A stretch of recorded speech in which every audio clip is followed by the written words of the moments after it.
Hello, and welcome to another fully live episode of Hacking with Friends.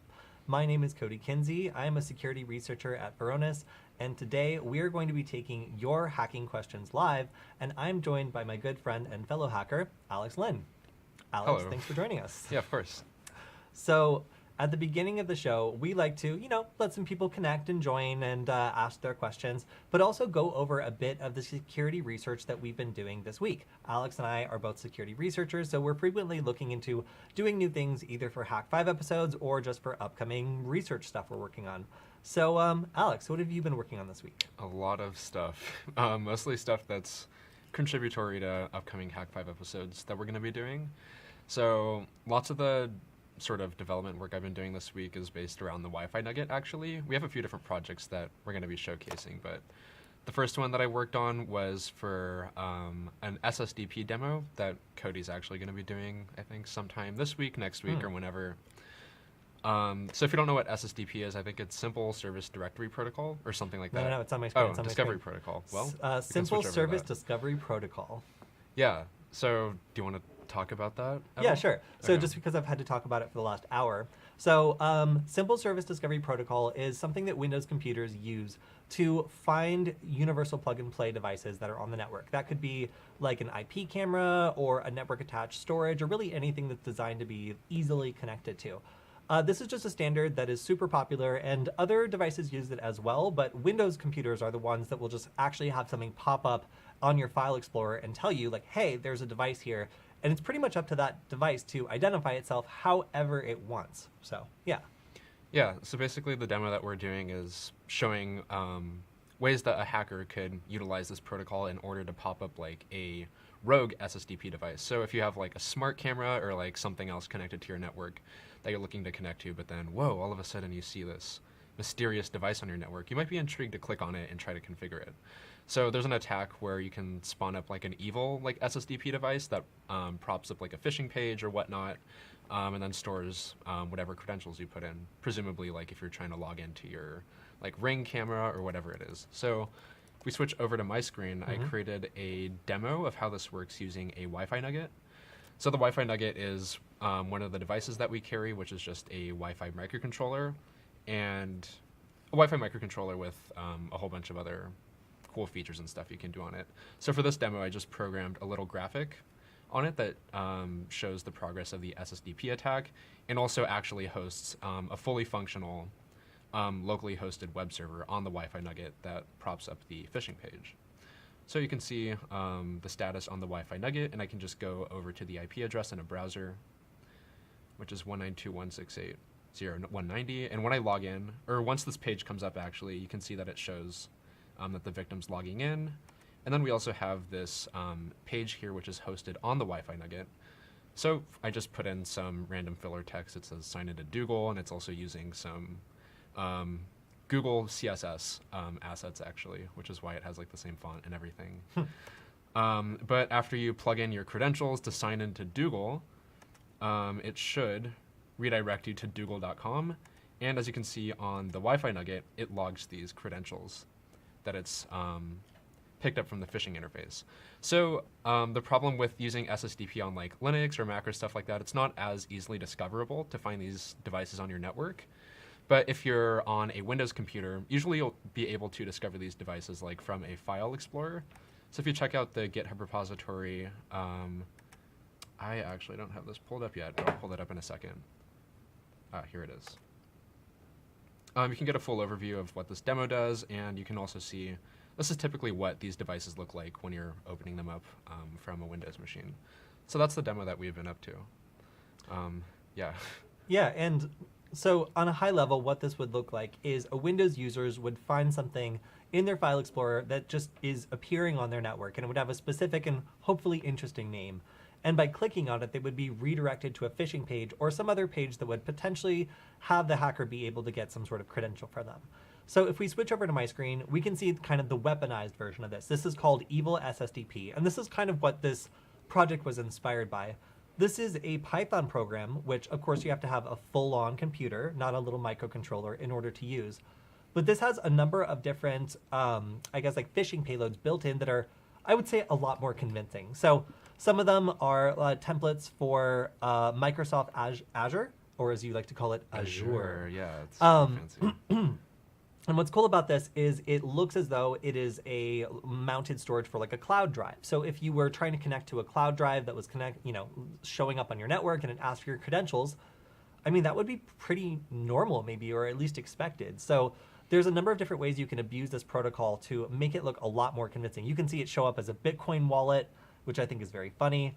A password vault, you can do exfiltration, you can have an Office 365 folder. And there's even a way that you could apparently use this to get, host an image via SMB, I think it was, and actually get a hash that's possible to crack. I hate SMB. Yeah, so of course we did not do that because it is a little bit complicated to make that happen. However, it is possible. So if you want to check out this attack a little bit more, there are other tools that go above and beyond. But what Alex did was create a demonstration of a rogue device that uses this protocol and is able to redirect users to a phishing page, or at least Windows users is the easy way for this to work. So, all right, let's see. What have you been up to? Well, we also have this joint project, which Oh, the scraps yeah. are laying around of.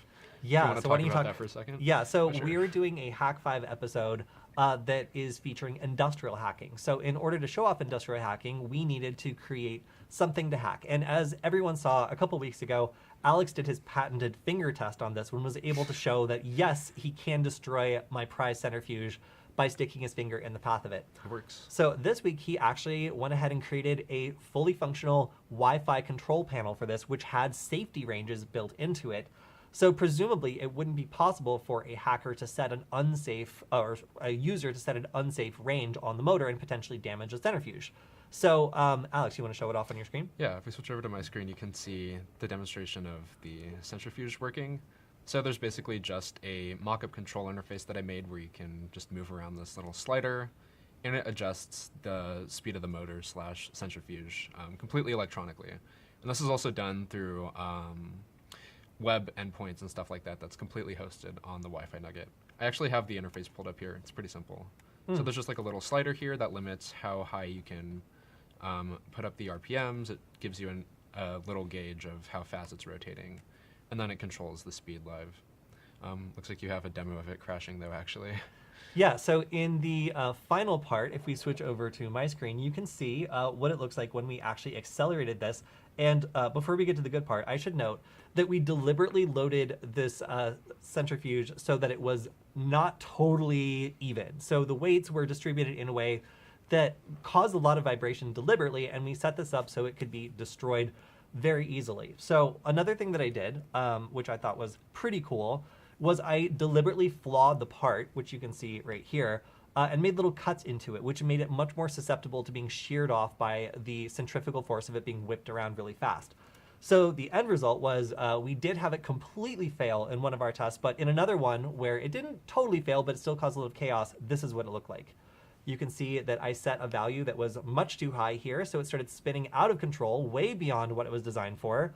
And after shuffling around a little bit, we'll slow-mo it, it fell off of its little pedestal, through the top, and then it completely whacked the power supply super hard. So let's see that Nice. impact again.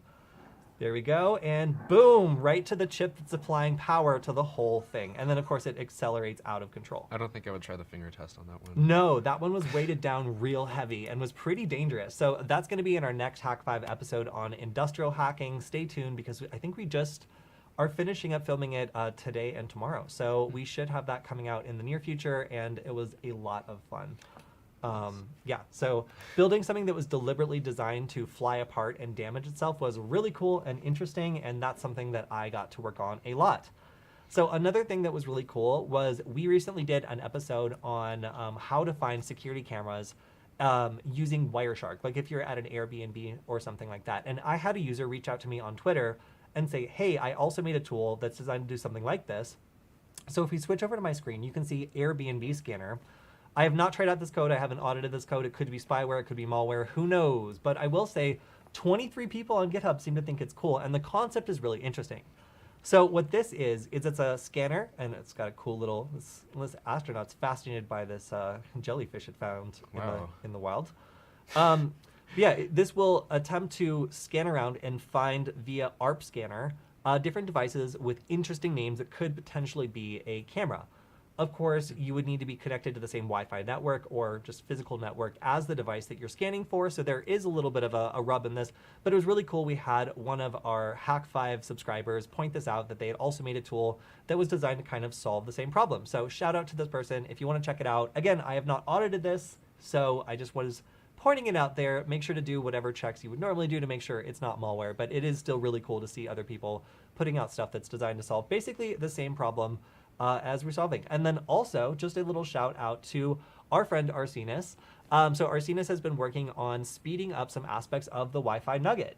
And I think that, yeah, this is it. So you can see Arsenis patch the MicroPython SH1106 library, which is the screen we use, and it's moving a lot faster because he now allows partial updates to the screen, which is a really cool improvement. So thank you very much to Arsenis for pushing our hardware a little bit further forward and also helping me out with this conundrum. So my research this week has also been focused on creating a canary token that can sit on your Wi-Fi network and act as a honeypot as soon as somebody tries to log into it. But I haven't been able to get the canary token link that allows you to supervise and control the canary token to be small enough to fit into one of these QR codes that I can put on the screen of the Wi-Fi Nugget. In fact, when you try to do it with Adafruit's library, it makes a super, super tiny QR code because in fact you can't double the size and represent it on the screen because it's just slightly the wrong size. So Arsenis's ingenious idea was to instead host a little shortening service on the microcontroller itself. So it would basically host its own link and allow you to scan that link, go to a redirect service hosted on the Wi-Fi Nugget, which would then redirect you to the canary token control link. Truly ingenious, because we were talking about like setting up a server externally to do this, but instead Arsenis was like, wait, can't this little microcontroller just host its own redirect server and take like a little shortened URL and redirect you to a longer one? And the answer is actually, yeah, you just need to be on the same Wi-Fi network. So really, really cool. Shout out to Arsenis for working with these microcontrollers and making the Wi-Fi Nugget a little bit more useful.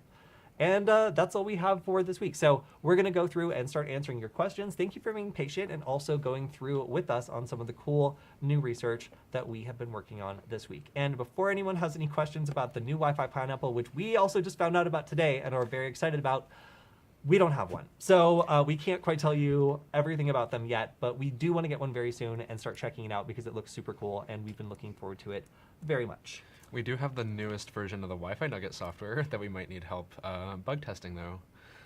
Yes, yeah. This is true. Alex, want to make the announcement? Yeah, so we're looking at putting out or releasing the beta version of the Rubber Nugget software that we've been working on for quite some time now. So if you don't know what this is, it's a piece of software that we wrote for the ESP32S2 based Wi-Fi Nugget that lets you deploy DuckyScript payloads, both using the on-screen interface on the Wi-Fi Nugget and also from a web browser, where you can like edit, deploy, and create payloads. So there are some bugs with it that we're working on fixing before we actually release this like as an official product. So we'll probably be pushing out like binaries and other code assets that you guys can test out. But yeah, we'll basically send out an announcement later this week, or maybe today, who knows. But if any of you guys are interested in helping out with bug testing, we could definitely use... Nugget. Yeah, you can follow us on Twitter at Wi-Fi_Nugget. We could really use the help, and also major contributions might be entered to win a gift card or something like that. Yes, if you find a particularly juicy bug, we will be picking a good one, and presuming people actually find some, and we'll be trying to give out a Hack5 gift card to someone who spots a really good bug. So bug hunters, feel free to start pointing out problems. But yeah, we'll announce that on the Wi-Fi Nugget Twitter. And just going through the chat real quick, great to see everyone that we normally see, including and especially Zam, who keeps the peace in the chat. And also, hello back to Brazil, and Adam and everybody else in the chat who has said hello. So we do read the chat. Also, somebody asks, what is your definition of a hacker? Someone who enjoys breaking stuff and making things work in unconventional ways. Mm-hmm. I would say for me, it's definitely somebody who uses technology in ways other than what the designer or manufacturer intended. That's kind of the more literal definition, but I kind of have to step it back to that because, you know, makers are a huge part of the hacker community, and it's not always about cybersecurity. Yeah, the purview of hacking is like really large. There's like hardware hackers. There's people who do like physical like penetration testing, like I guess like breaking into locks or like stuff like that can remotely be considered that. And then there's also like the traditional understanding of what hacking is, like breaking software and like servers and stuff like that. Another question is, how scared are we about pipe dream? So, do you remember what pipe dream is? Yeah, it's a pretty scary like toolkit that is able to exploit like a large amount of different SCADA devices and stuff like that. Do you remember what SCADA stands for? I do. Supervisory Secretary control and data something. acquisition. Yeah, I got it. Yes. All right. So these are industrial control systems which are designed to do things like make sure that the power gets to your house or that natural gas is piped to the correct place. And of course, when you have all those things go haywire, then you have basically the plot to the movie Die Hard with a Vengeance, I believe is the movie, where there's a fire sale attack and somebody takes down the water, power, and gas in the United States, and everything's going crazy, and and I think the traffic systems too, and then some nerd comes along and Bruce Willis, and there's like a fighter jet somewhere, and then everything's fine.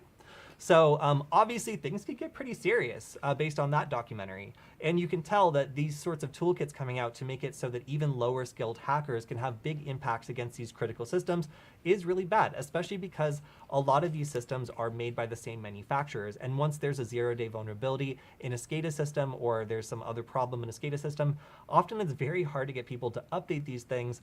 And on top of that, these are, again, made by a handful of manufacturers, so one vulnerability can affect lots and lots of different industries. So it is very scary that this is happening, and that now people who might not be as skilled as the previous hackers that were going after this will have a much easier time of doing it, because there's now kind of like a metasploit, essentially, for hacking SCADA devices.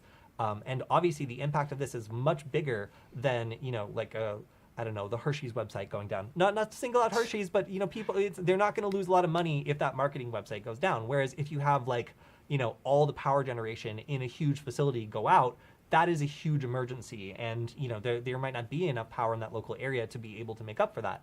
There was also that incident where somebody broke into a water treatment facility in Florida and attempted to raise the lye level in the water to 100 times what it was supposed to be. Unfortunately, they were detected before that happened, but imagine if this was a part of a larger SCADA attack and it wasn't noticed. Like if you had power going out and water being sabotaged or even poisoned, that's obviously super concerning. So the targets here are really what make it so scary, and the fact that the skill level has gone down.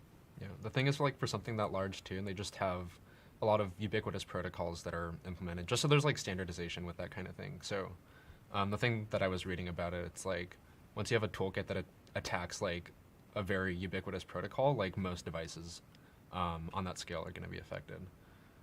All right, we've got another question. Yeah, I can pull up an old question. Okay, this one's microcontroller related. So all right. Someone says, you guys use 3D printers and ESP microcontrollers. Mm-hmm. Have you noticed that Cura or other sliceware software interferes with your ability to flash devices? I've been hearing about your issues with the C3, and I wondered if this was correlated. We actually did run into this issue, but yes. On the S2. Well, this is on any CircuitPython device.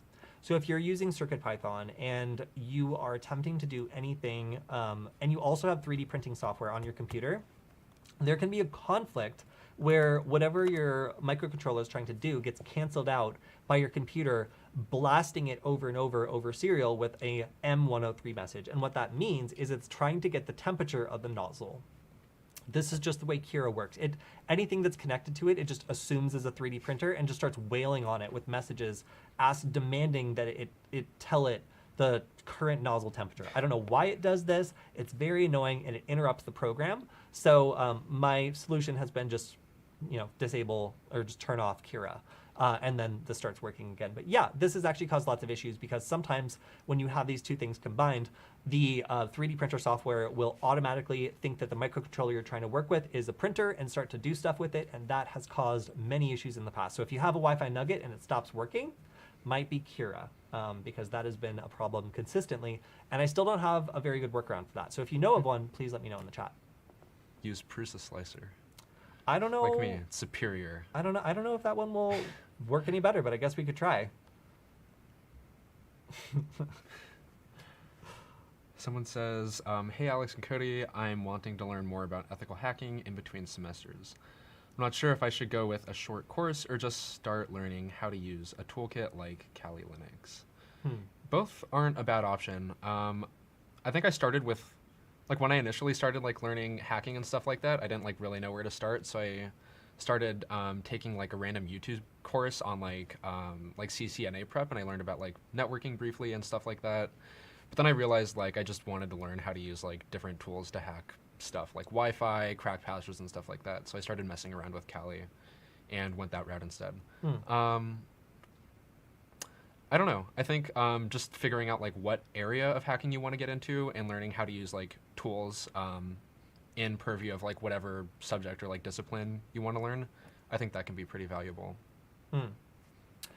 So my answer would be, if you want to learn some security stuff and you're just like between semesters, the biggest bang for your buck I've been able to get out of that short of a time period was probably bash scripting and Linux utilities. There's a lot of really simple Linux utilities that can teach you just how to get a lot of interesting security related stuff done on a computer very, very fast. And bash scripting can tie them all together to make you like honestly pretty good at solving a lot of problems that normally would require some programming knowledge. So, I mean, if you don't want to go too much into computer science and you still want to keep it security related, I would say learning Linux utilities and bash scripting could be really beneficial. Just to kind of advance your security knowledge and make it so you're able to, use your own utilities or, even write your own scripts. All right, here's a question. What's the oldest sticker on your laptop and what's the newest? That's actually super unfair because these are both my computers. Yeah. Hey, right. Well, there's this hot piece of garbage here. And Okay, that's my you old can computer. talk about that one. Yeah. You can go first though. Let's see. So the oldest sticker on this computer, I think, is the waffle, like it's the C3 waffle something. It's like a group of people who volunteer to make waffles throughout the conference. Is it this one? Yeah. I always wondered what that was. I was like, is that a beehive or is that a waffle? No, it's a waffle. It's So waffle. like there's a section of the C3 conference that is exclusively dedicated to volunteers who are making free waffles for everybody at the conference, and you can just come by. It's just a org committee. So it's some sort of like waffle committee. I think that was the first sticker that I put on this. I very briefly volunteered at the waffle committee, but not for very long. And then the newest one that Were I you think... good though at making waffles? No, I wasn't. That's why it was so short. I just took the That's free what I waffle and thought. left. They paid me off to leave. Nice. And then I think the newest one, is probably this clown computing one that I got at the last conference I went to, and there's no significance. I just think it's funny to clown on clown computing. There's this laptop, which is yours. Oh yeah, let's see on this one. That one's much more cut and dry. The Paranoids one, I think, is one of the first ones that we did, and then Hey, Whoopsie's the newest edition. oh yeah, there's also I don't know a if we wanna brand new showcase sticker that that one. just says "Whoopsie," and it's just a little smiley face being cute. So there's that too. Yeah, it sure is. A little computer whoopsie. All right, now we're gonna talk about this archaic trash. Yes. Yeah, so this was my old computer, but it was abused, I guess you could say. There are some good stickers on here. I started a collection about 6 months ago, and this was like previously unstickered because back in high school we weren't allowed to sticker our laptops, and I had to use this. But I think the oldest sticker I got was actually Kody's Redia sticker. Oh yeah. So this one's actually followed me around for like 4 years. I've peeled it off like water bottles, my old laptop, put it on this one. It's been around different places. And then the latest edition was actually my personal sticker, which is my Lin Labs brand sticker. That's the newest one. Someone has also corrected me. The Bruce Willis movie where SCADA devices and ICS devices got attacked was Live Free or Die Hard. But I stand by my assessment that some nerd of Bruce Willis saved everyone, and there was like the fighter jet somewhere. Okay, got another question? Yeah, I remember you bringing this up briefly. I hope it doesn't put you on the spot. Someone asks a question, something related to Discord hacks and token grabbers. Didn't we run into that?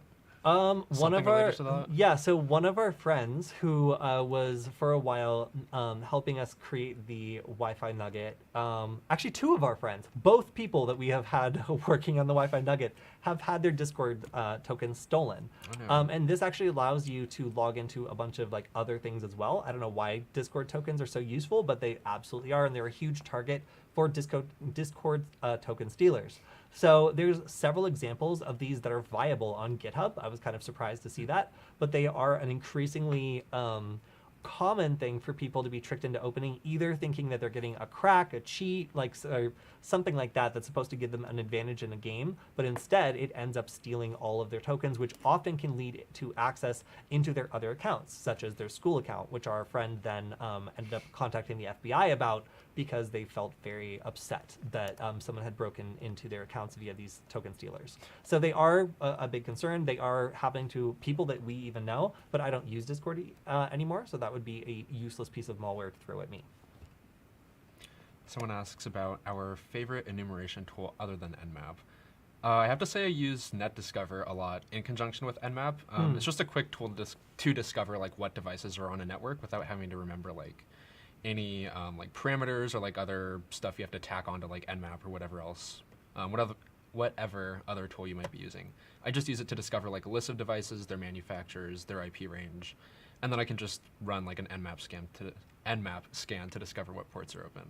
Yeah, I usually just blast out an ARP scan. Like an ARP scan is like a good way to get started on a network. But if I want like a GUI interface, then I will typically go and use Fing Network Scanner, which is free and like generally works pretty well. I just really don't like that they have a desktop version that requires you to sign up for an account just to scan your network, which I think is very silly. But aside from that, their app works really well. Otherwise, you know, if I want to passively scan a network, then I would do Wireshark. But, you know, if I want to do just active network scanning, then an ARP scan works pretty well. Do you think that government policy should be in place to mandate support for FIDO devices across all modern devices like iOS? So what is a FIDO? What is FIDO access? I actually forgot. Aren't those hardware keys or something? No, they're or am I dog dumb? treats, idiot. No. They're two-factor authentication tokens. Cool, like I'm physical. not that dumb. You scared me for a second. I was like, oh no. Yeah. No. Yeah. So these are two-factor devices that are physical devices that let you log in with a key, and it's like remembering the keys to your house. If you lose them, then you can't log into your account. And a lot of people don't understand that, so they might lose them, crush them, leave them at a bar, eat them, feed them to their dog. And you know, that presents a problem that like it's not like just having the password gets you into your account anymore. Honestly, I think that if we change people's expectations and made it so that, yeah, you needed like a set of FIDO keys, maybe 3 FIDO keys you get with your phone, and those are the keys you use to log into your phone, like that might not be the worst idea, but I can imagine a lot of people would be pretty upset if you couldn't get into some certain account at a critical moment because of the security feature. It's always, you know, kind of a dance between security versus convenience. And in this case, mandating inconvenience, I'm not sure is the best way to get people to believe in this and want it and not reject it. I feel like it would be like prohibition. Like they would try it, people would rebel, there would be a black market of sorts of ways to, you know, avoid this, and then in the end they would just be like, well, that didn't work. So we'll see. Can we get some more OWASP videos? Super interested in that, but everyone uses paid burp. I know, right? Yeah, so since the last stream where I accused Burp Suite, I accused OWASP Zap of maybe not having the best documentation, some people have reached out to me and sent me new documentation that I haven't seen before. So maybe I was wrong, and maybe there are some better videos out there. However, if you guys are interested, please keep asking. Watch the videos I've done before in OWASP Zap, such as the B-Movie video, which features OWASP Zap. And I would be happy to keep doing more videos featuring that tool because I think it's great, it's free, it's open source, and it's a good way to get started learning about web application security pen testing. Where's my 6 gigahertz pineapple? That's not even real. Stop making stuff up. We're struggling as it is to get out products to meet 5 gigahertz. You want 6 gigahertz already? Calm down. Just get all the ranges. Yeah. Yeah. Well, sorry, we're working at 7 gigahertz. Someone also asks, they want to see more videos on Wireshark filter techniques and that sort of thing, just based off the video we did a while ago, discovering cameras with Wireshark. Yeah, we could do a follow-up video showing off like some parameters or also like the IO graph or stuff like that. But if you guys have any specific suggestions, let us know. Yeah, Wireshark videos are really good when there's like a big idea. So if you guys have any ideas for like big idea style things, like, hey, like how to track down the source of a deauthentication attack with signal strength, whatever you think would be cool, you let us know. We'll figure out how it actually works and we'll do it. Like that's what we love to hear from our fans, is like any suggestion that we can turn into a real video. So let us know what you want to see with Wireshark. Do you want us to track something down with signal strength? Do you want us to be able to break down network traffic and like find evidence of an attack? I don't know, you tell me. You guys are gonna watch it, so it would be great to know exactly what kind of Wireshark content you're interested in seeing. Yeah, Zam does point out that 6 gigahertz Wi-Fi is a thing, just not fine, on the pineapple Zam. yet. Well, okay, fine, Zam, but I don't work with it, and these microcontrollers don't work with it, and so far the pineapple doesn't work with it. So as far as I'm concerned, it's dead to me. But we'll look into it later. At least you can't get 5G cancer from 6 gigahertz. the views represented by Alex are purely his own, did not represent any other view. Thank you. Sure. All right. So one question is, hey Kody, have you had any more trouble with people tattling on you, effectively telling on you to your mommy? So I believe what this is referring to is the last time I put energy into producing a TikTok video, it went viral, and the TikTok video was talking about the security problems that a popular Dunkin' Donuts in downtown LA had. This is one that lots of people went to, and it just had a little Wi-Fi misconfiguration where you could see through the cameras. No big deal. It's not the worst thing, but it is something that people thought was funny, and it spread. It got like 125,000 views in one day, and somebody called my work, Veronis, and was like, are you proud to have someone working for you that posted a video about how to hack a McDonald's? And they were like, what are you talking about? And they're like, "Ugh." They're probably pissed that the ice cream machine is always down. Maybe. So I got in this phone call where I had to like talk about like how like, no, I didn't make any videos about McDonald's. Like, I don't know what they're talking about. And eventually it was figured out that this person was, let's just say, a little confused. But it did make me not want to make any more TikTok videos because half of them are taken down for harassment or bullying. I made a follow-up video where I talked about all the security problems an anonymous dentist office has, and it got taken down for harassment and bullying. So I thought like if I was specific, then it would be good, but no, I get someone calling my work and complaining and trying to get me in trouble. So then I try to be vague, and no, TikTok now thinks I'm bullying all dentists. So it's really funny that that keeps happening because it's prevented me from making any more TikTok content. So yeah, sorry that we haven't made any more TikTok content on the Hackbite account, but it is hard and I am tired. We will get around to that pretty soon. It is a goal for us this year. However, it has been pretty discouraging because unlike YouTube, where there's just like maybe like 5 to 10% of comments are off topic or toxic, a lot of people on TikTok will go out of their way to actually call your boss and try to ruin your day, which is something we've confirmed with other TikTok creators. So I wish I had that much time to waste. Seems nice. Yeah, right? Wow. All right. Someone asks for recommended tools for mobile phone hacking. Well, not really hacking, but there's like some tools that I do use just for like prodding around at like Wi-Fi networks and stuff like that. I think my favorite is probably Wiggle, who knows how to say that actually.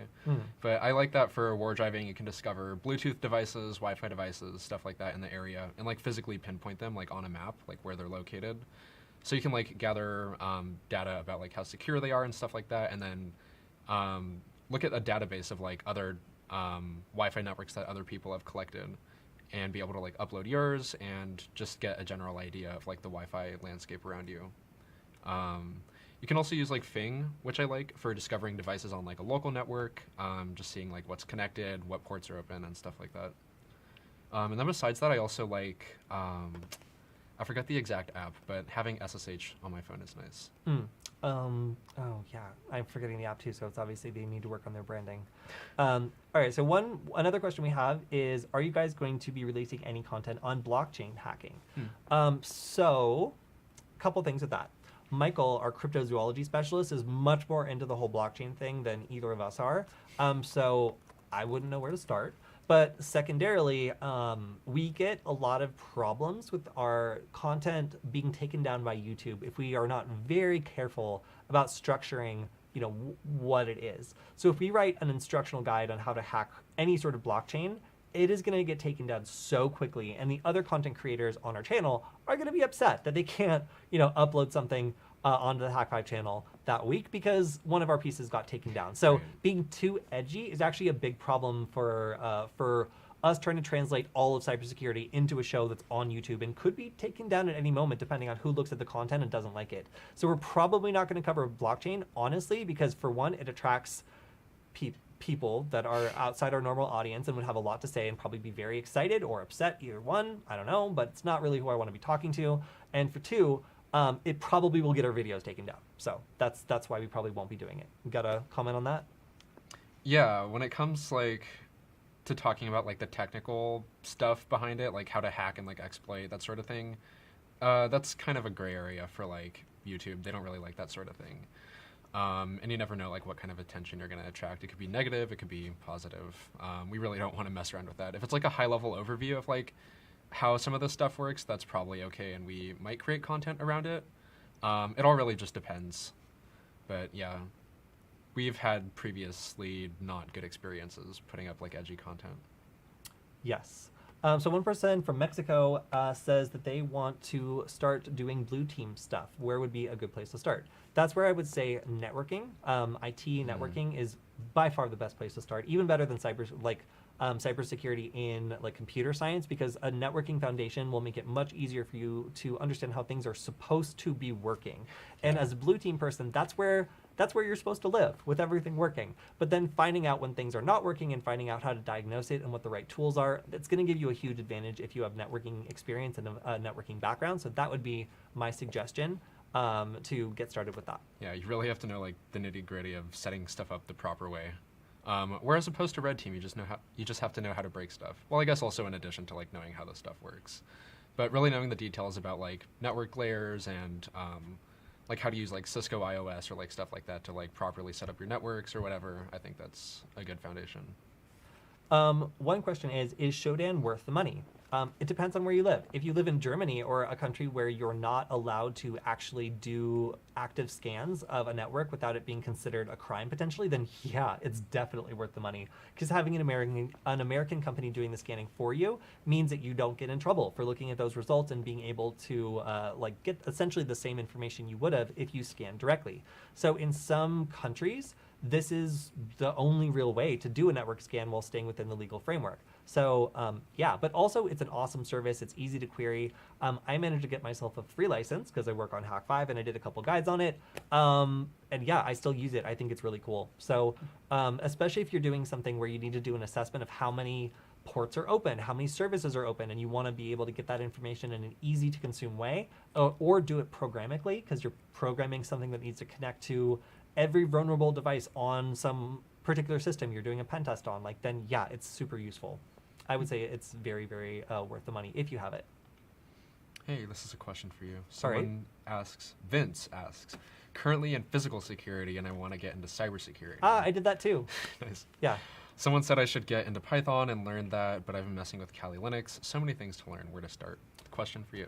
Yeah. Okay. So you're starting basically exactly where I started. The only difference is there was a step where I was doing tech startups in between. So I got used to explaining technology to people who had no idea like how it worked in the first place. So that ended up being a skill that really helped me a lot. I also found that physical security gave me an understanding for how unappreciated a lot of flaws are and how management thinks about solving problems. So because I came from physical security, I'd be like, oh, look, there's a problem here. That's going to either cause someone to be hideously injured or cause a huge problem down the line. And they'd be like, yeah, it's not on fire, is it? And I'm like, well, that's not the problem. I'd be like, well, let's just wait about that forever. So knowing that when I got into cybersecurity, I already knew how these people kind of thought, and it gave me an advantage for being able to figure out where the flaws would be and figuring out what kind of flaws people would fix and what kind of flaws people would just kind of just sweep under the rug. And in addition, being in physical security let me learn how to speak to people in a way that didn't make them flip out. Because you're not a very good security guard or physical security person if you don't know how to de-escalate conflict and make someone feel calm. And trust me, when you're explaining the results of a pen test and you did something very bad, you're going to want to have that skill or you're not going to have a customer for very long. So there are a lot of skills that carry over from one to the other. I would say I went and learned a bunch of different things in Kali Linux, and it was kind of useful, but honestly, it was pretty overwhelming. For me, going back and learning a little bit of Python did help me figure out how computers work, how programs work, and how I could actually write my own programs to do simple things like calling APIs or otherwise combining things that I could kind of visualize in my head to create a result I wanted. And that made me feel like I wasn't just watching other people's programs work. I was able to tweak it a little bit or fix problems even in code that was old. And that made me feel much more of a part of the community. So I would say like learning Python will allow you to kind of participate and add your own work. And learning Kali Linux programs will help you understand on a larger scale how these things are all supposed to go in a pen test. It really depends on what you want to specialize on. If you want to go more towards writing your own tools, learn Python. If you want to learn how to do a pen test, that might not ever be actually necessary. And you could learn networking or stick with the tools in Kali Linux instead. That would be my advice. It's still nice to have the ability, of course, to like automate your attack flow and automate tools and stuff like that. I think bash scripting is also nice later on down the line, but Python is definitely something that I started out with.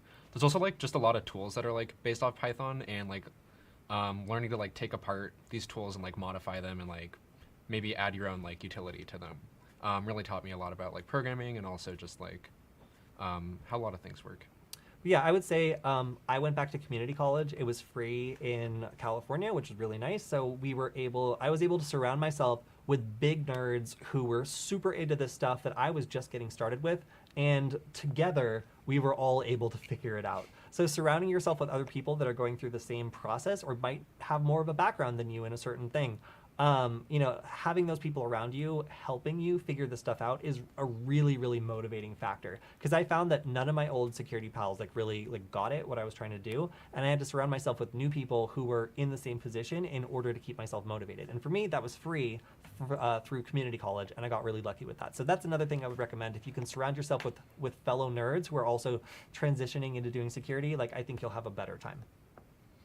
We actually have a question for our resident expert on this topic. Can alien spaceships / UFO be hacked? We know somebody who knows a thing or two about something tangentially related. He's a cryptozoology expert. Yeah. But I think we might get his opinion on that. Michael, yes or no? Yes. He says yes. All right. Happy to answer your questions. We'll have him on sometime to talk about it. Yeah, like we said, let's try to get our cryptozoology questions or cryptography, cryptozoology. They're completely separate. We can answer your cryptography questions, cryptozoology questions, and cryptocurrency questions are best left for Michael on a separate stream. But thank you for your question. Oh, hey, someone asks, do either of you present at any conferences or do presentations? You both have great speaking voices and are great at breaking things down and explaining them. That's because of the security job I used to have. All right, no, 2 lines. 1 line here if you have a ticket, 1 line here if you don't have a ticket. And then I would just put up a QR code and everyone would scan that because they were bored and curious and arrange themselves.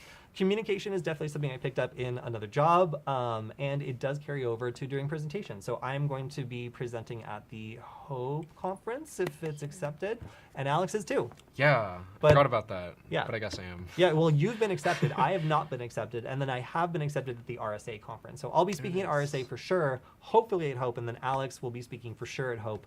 So yeah, we do speak at conferences, and we're looking to do more workshops as well. Ooh. We recently did a workshop at Null Space Labs in Los Angeles, where we got together with other hackers and taught them how to make a Wi-Fi nugget, and we had a competition where everyone who made a Wi-Fi nugget then wrote a script for it, a ducky script for it, and got to attack a Raspberry Pi we had, and we had some pretty clever attacks. It was really cool, and the winner got a special nugget as a prize. So we do workshops to raise money for hackerspaces. We do present at conferences, and we're looking to travel now that the pandemic is kind of winding down. So if you know a hackerspace that would be good for us to do a workshop at, and also we'd love to do schools sometime too, because somebody from Los Angeles Unified School District was like, why can't you guys come and teach to the high school kids sometime? We're like, sure, we'll do it. So if you know someone with roughly 30 students that want to do some Wi-Fi nugget stuff, let us know, because we do like to go out and do workshops because it's a lot of fun to meet people who are interested in this stuff, and we've been doing it for a while now, so we've gotten pretty good at it.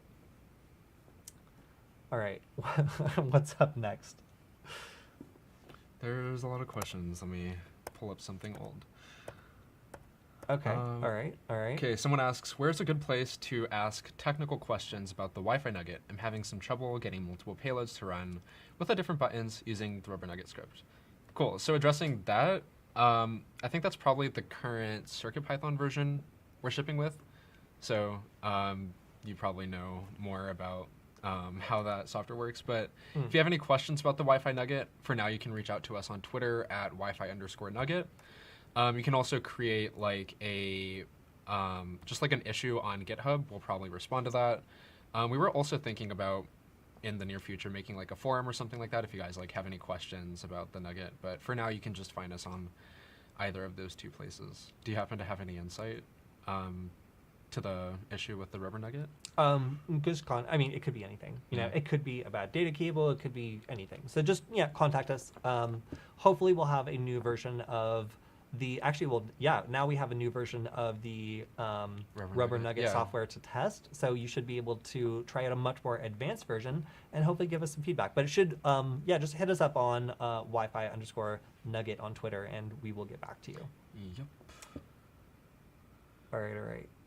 Any other questions? So, hey, I did see someone says, I got my first job with a cybersecurity company designing security tools. I started out a year ago, messing with the Wi-Fi nugget and just wanted to say thanks for all the great content. That's awesome. Also, that really puts in perspective like how long we've been working on this project. It's crazy. So someone says, I got my first certificate in cybersecurity. I have 10 years experience in IT. I want to segue into security. And then Zam immediately points out, you mean Segway. Segway is a mobility device I use to get around instead of a hover around. Okay, fair. I want to segue into security. What would be the best route to take to start in the field? Well, if you've got 10 years of experience in IT, like you're so marketable already, you really would just need to demonstrate you have like a work ethic for cybersecurity problems, and then like a SOC analyst or something else like that. Once you know what to look for, you would have all the troubleshooting skills, and you would have all the necessary IT skills to trace down problems, identify problems, and do all sorts of great work. So, I mean, I would say you'd be pretty well suited to be like a SOC analyst or something like that, which could be a great use of all these IT skills and background, so you're not starting from scratch. I would say the number one thing is don't forget that your previous skills transfer over and give you a huge advantage over beginners. You know, when you just slap the title of security on it and are focused on solving problems that are security related rather than fixing, you know, like bug tickets or whatever. So, you know, the skills really do transfer over, and like an analyst, I think, would probably be a good place to start if you're looking to get into cybersecurity after getting some certifications. But I don't have much to add to that, but also they said they have a certificate already in cybersecurity, so it's pretty damn great.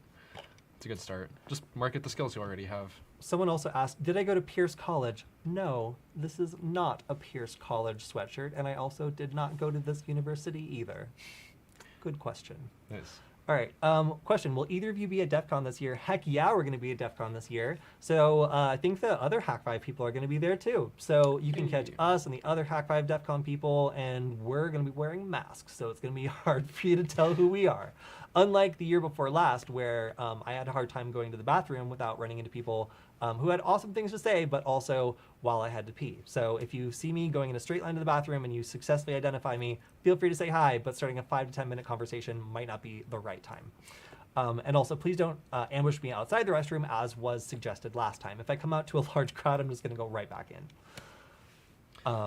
Someone asks, are rogue access points a good way to capture a half handshake? Yes, so that's my research actually, or at least a field that I've been working on. One thing that's really cool is you can use these little Wi-Fi microcontrollers to put out a bunch of fake Wi-Fi beacons that are for networks that might be, you know, a work network that we really want to be able to break into. So say we're targeting employees of a network we're only going to get one shot at getting close to. Let's say an industrial network or a diplomat's office network or something. Okay, well, we find someone who has access to it, and then when they're in a public space, we hit their phone with a fake Wi-Fi network beacon that says it's the same network as back at their work. Well, their phone is going to be like, oh, it's time to connect back to my work network, and send a hashed version of the password right on over in an attempt to connect. And as a hacker, I can then take that hashed version of the password, spin up an AWS instance, and throw a bunch of horsepower at it trying to crack it and eventually get the right answer. And that would mean that as soon as I get access, physical access to that Wi-Fi network, I would already have the password, and I would be able to very quickly do whatever it is I wanted to do. So yes, you can use a malicious captive portal or even just fake beacon frames to start the process of being like, oh, this person has the right password stored in their phone. And then by creating a Wi-Fi network that looks the same but has a different password, their device will automatically attempt to join it. We'll get their half of the conversation and then just shut the whole thing down. So they won't even have to connect to the fake network in order for us to sniff the hash and potentially get the Wi-Fi password of their work, their home network, or whatever other network we're targeting. So a really cool and fun way to use microcontrollers to get a Wi-Fi network that might be hundreds of miles away. I actually originally tested this on the subways in Los Angeles. I would broadcast a bunch of fake networks, and while we were on the train, a bunch of people's cell phones would respond with hashes, and I didn't crack them, but I did note that it was possible for me to, you know, get someone's like home Wi-Fi password via this method when their home might be all the way across the city, 20 miles away, and they're in a subway with their phone turned on and their Wi-Fi attempting to connect to random Wi-Fi networks that have a similar name to one they've connected to in the past. Super fun research and a very creepy way of using Wi-Fi. Someone asks if we have any secret, hidden, in-depth videos stocked up somewhere. I mean, we do videos on Hack5 every Thursday. Besides that, we do live streams here on Security Forward on Tuesdays. No, not Tuesdays anymore. I lied. Wednesdays and Fridays, yeah. Yeah, it is. It is in fact Wednesday. Yep. So another question is, why are there CTFs for everything but wireless? Oh, I saw that. Perhaps you haven't heard of the Chicken Man game. So several years ago, when I was going to community college, I started a leadership and technology student organization, and we held some CTFs that were doing Wi-Fi hacking, but we were not allowed to use deauthing. And the reason why, if you teach a bunch of college students or high school students how to do deauthing, they're probably going to deauth the wrong network and get your club banned from ever doing anything in that school again. So we used microcontrollers to create a simple Wi-Fi, well, relatively simple Wi-Fi hacking game that allows you to use these little D1 mini microcontrollers as well as Raspberry Pis to create a network, hack it, brute force the password, and then score points against a team on a little time limit. So we took this game and we presented it at several different conferences, and it was really fun. People liked it a lot, and it's still up there. So if you want to try it out, it is possible to create your own Wi-Fi hacking CTF with a little bit of creativity and the Chicken Man game. And we did some other versions of this as well that were more simple, but that's the one that worked. That's the one that worked particularly well. Also, at the RSA conference, the last time there was an RSA conference in person, we did a Wi-Fi hacking game based on two ESP8266s that just joined each other's network over and over and created Wi-Fi handshakes. And then we had like random marketing people would come up and be like, I've never done this before. And they would learn how to grab the handshake, crack it, and then get the right password before the opponent, and then they would win a prize. It was a fun way of teaching Wi-Fi hacking, and it is still up on my GitHub. So I'll link that at some point if you want to try out a fun Wi-Fi hacking CTF that doesn't involve deauthing, so you won't get in trouble and you won't get your club or organization banned from wherever you are, but does teach about Wi-Fi handshake cracking and the way all of these tools are supposed to work. So I thought it was really fun to make those. All right. Any other? So we're coming up on our time limit. And yeah, the question about posting in-depth material elsewhere, every once in a while we'll do a hacking talk at a conference, and we'll post that on our Reddit channel. So you can find a couple like more in-depth or longer talks there where we've done presentations. I think the last one was at the C3 conference, or it might have been at Hope. But anyway, you can check out our Reddit channel and find some of our more in-depth stuff there. Someone actually asked if you have any recommendations for out-of-country conferences, like in the EU or whatnot.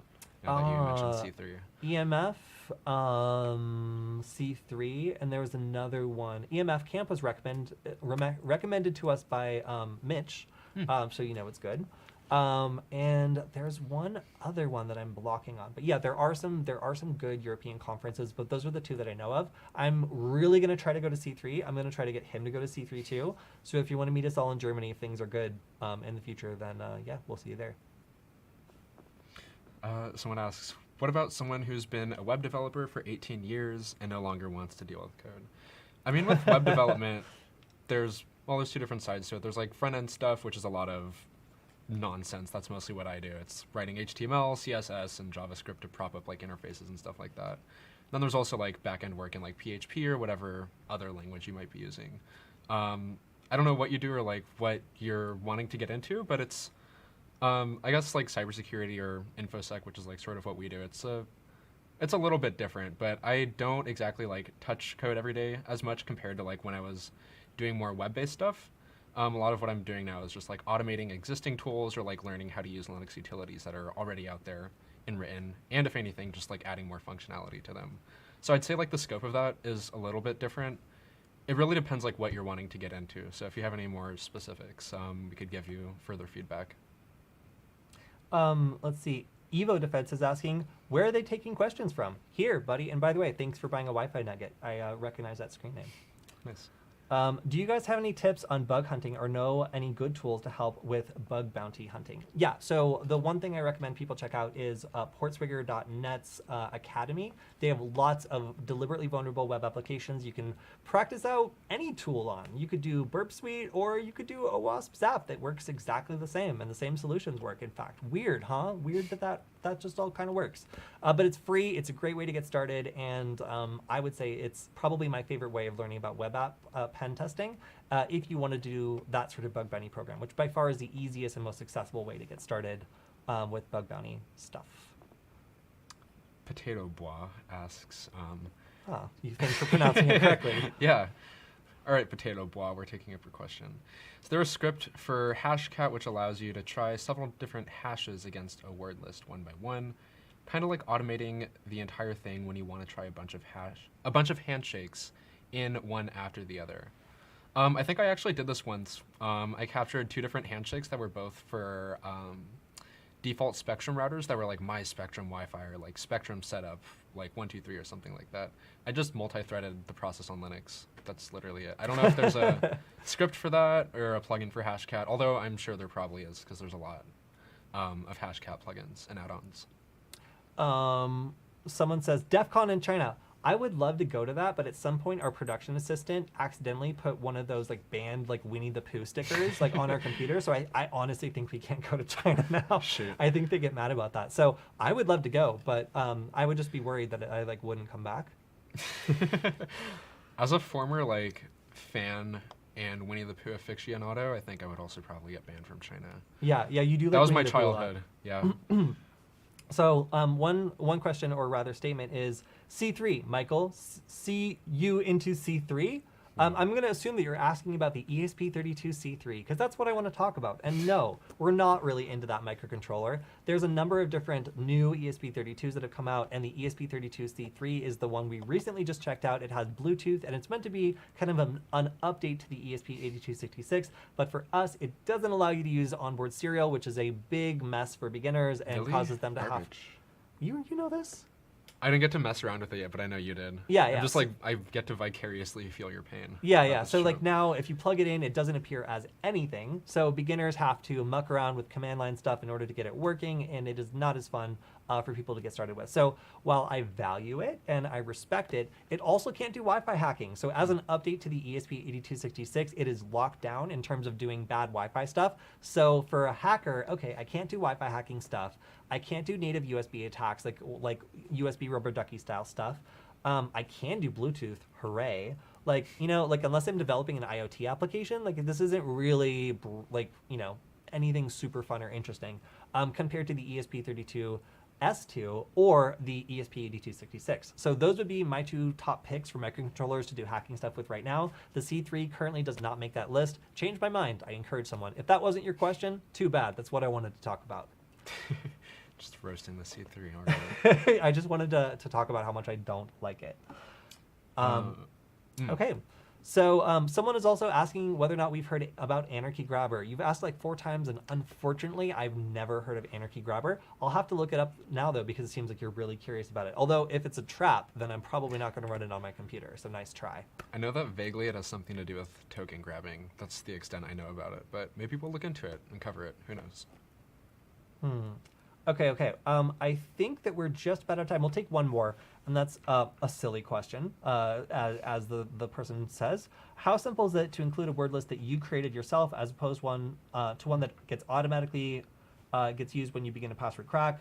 FYI, I've been working with Cool and Crunch. So Cool is something that allows you to create custom word lists based on a user's information. That could be their birthday information, like their username, all the stuff that they might use to create a password. And it makes it go, honestly, a lot faster.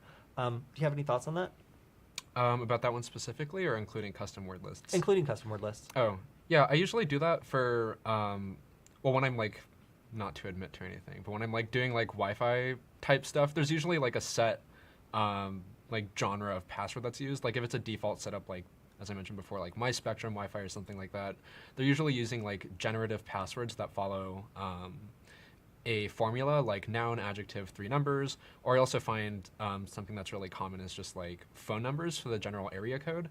So I usually use you can just find like word lists online, compile them using like Python or something like that, and then just pop them into your favorite hash cracker like John the Ripper, Hashcat, or something else. I have used generative tools before, like Cool, and also I forget. There's another like GUI interface based one that I used, but yeah, it's pretty simple.